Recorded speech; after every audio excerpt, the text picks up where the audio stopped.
King Charles, accompanied by Queen Camilla, made his way to Doncaster races today, just hours after inaugurating a farm in Scotland that he played a pivotal role in saving. The 74-year-old monarch displayed a lively demeanor as he and his wife watched the Betfred-Silleger Stakes in South Yorkshire. Camilla, aged 76, chose a stylish blue suit dress and matching hat for the outing, while Charles stuck to his classic style with a gray suit. Earlier in the day, Charles had the honor of opening the McRobert Farming and Rural Skills Centre, situated on the Dumfries House estate in East Ayrshire, Scotland. This new centre aims to provide practical training opportunities to students through day visits or residential courses. One of its key goals is to make the agricultural sector more accessible to individuals without any prior connections to farming, including recent school graduates. During his visit, Charles observed a soil testing workshop and learned about the vital role of soil in environmental conservation. He also attended a workshop on the significance of nutrition in animal feed, as part of an educational session on regenerative agriculture and pasture grazing. The king took a tour of an educational barn and witnessed workshops on sheep and cattle handling, ultimately unveiling a plaque to officially inaugurate the center. It's worth noting that back in 2007, Charles, then the Prince of Wales, led a consortium that invested £45 million to rescue the dilapidated estate, ultimately revitalizing the deprived local community. Dumfries House, which opened to the public in 2008, was featured in the ITV documentary A Royal Grand Design last year, showcasing its extensive renovation over more than a decade.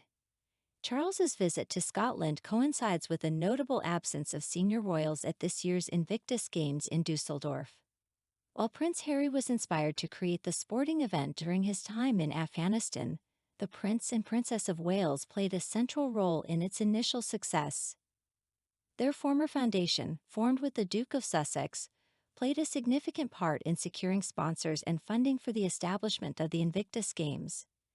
9 years ago, both Harry and his father, along with his brother, stood together at the opening ceremony and various events during the inaugural Invictus Games in London.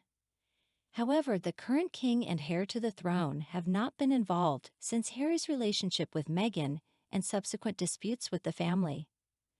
Officials have mentioned that there are still available seats at the Merkur-Spiel Arena in Dusseldorf, despite Harry's dedication to the Invictus Games, which have grown substantially in size.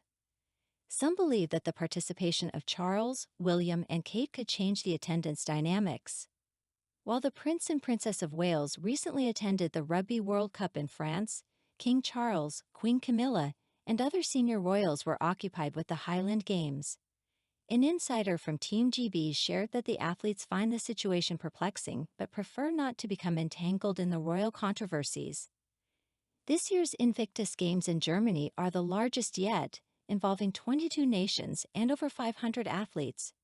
Harry has been actively engaged from the start, participating in the cheering and dancing with the crowd, and even joking about going for drinks at the end of the day. Many have appreciated seeing Harry's return to his more lighthearted self, interacting with children and singing Sweet Caroline in the days before Meghan joined him. However, there has been no communication from Harry's family in the UK. Ben McBean, a double amputee who shared a return flight from Afghanistan with Harry in 2008 and is credited with inspiring the Duke to initiate the Invictus Games, expressed his understanding of the rift between the brothers. Nonetheless, he emphasized that they should have set aside their differences. Speaking to The Telegraph, McBean stated, saying that they should have just given the lads a shout out. It's like when we went to Afghanistan, no one supported the war, but they supported the troops. It's the same thing.